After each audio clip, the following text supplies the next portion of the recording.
അപ്പോൾ welcome back. അപ്പോൾ നമ്മൾ ഇന്ന് നമ്മുടെ ലൈനപ്പ് സീരീസിന്റെ 6ാമത്തെ വീഡിയോ ആണ്. നമ്മൾ പൃഥ്വിരാജിന്റെയും നെസ്ലിന്റെയും ആസിഫലിന്റെയും മമ്മൂക്കാന്റെയും മോഹൻലാലിന്റെ ഒക്കെ ലൈനപ്പ് ചെയ്താണ്. അതിന്റെയൊക്കെ വീഡിയോന്റെ ലിങ്ക് ഞാൻ ഡിസ്ക്രിപ്ഷനിൽ കൊടുത്തിട്ടുണ്ട്. അപ്പോൾ ഇന്ന് നമ്മൾ നോക്കാൻ പോണത് ഫഹദ് ഫാസിലിന്റെ വരാൻ പോകുന്ന സിനിമകളാണ്. വൺ ഓഫ് ദ ബെസ്റ്റ് ആക്ടറാണ് നമ്മുടെ ഫഹദ് ഫാസിൽ. അപ്പോൾ ഫഹദ് ഫാസിലിന് ഒരുപാടധികം കിടിലൻ പ്രൊജക്റ്റുകളാണ് വരാൻ പോണത്. മാക്സിമം വീഡിയോ ഫുൾ ആയിട്ട് കാണാൻ ശ്രമിക്കാം. നേരെ വീഡിയോയിലേക്ക് പോകാം.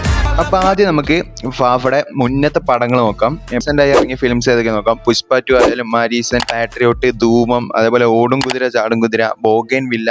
അപ്പൊ ഇത്രയും പടങ്ങൾ വന്നിട്ടും ഇതിലൊരു സൂപ്പർ ഹിറ്റ് എന്ന് പറയാൻ മാത്രമുള്ളത് നമ്മുടെ ആവേശം എന്ന് പറഞ്ഞ ചിത്രമാണ്. പക്ഷെ ആവേശം മാത്രമല്ല, ഈ മാരീസൻ ആയാലും ബോഗൻ വില്ല ആയാലും അത്യാവശ്യം കൊള്ളാവുന്ന ചിത്രങ്ങളാണ്. ബാക്കി വെച്ച് അപേക്ഷിച്ച് നോക്കുമ്പോൾ പുഷ്പ 2 വിജയിച്ച ചിത്രമാണ്. പക്ഷെ എല്ലാവർക്കും അറിയാം പുഷ്പ 2 നോർത്തിൽ വിജയിച്ചു. കേരളത്തിലെ അവസ്ഥങ്ങൾക്ക് അറിയാലോ, പടം പോരാന്നുള്ള തന്നെയാണ് സത്യാവസ്ഥ. ആവേശമാണ് അദ്ദേഹത്തിന്റെ കരിയറിൽ ഏറ്റവും കൂടുതൽ കളക്ഷൻ നേടിയ ചിത്രം. 156 കോടിയാണ് ആ പടം നേടിയത്. ശരിക്കും ഇതിന്റെ ഫുൾ വീഡിയോ ചാനലുണ്ട്, താഴെ ക്ലിക്ക് ചെയ്താൽ മതി.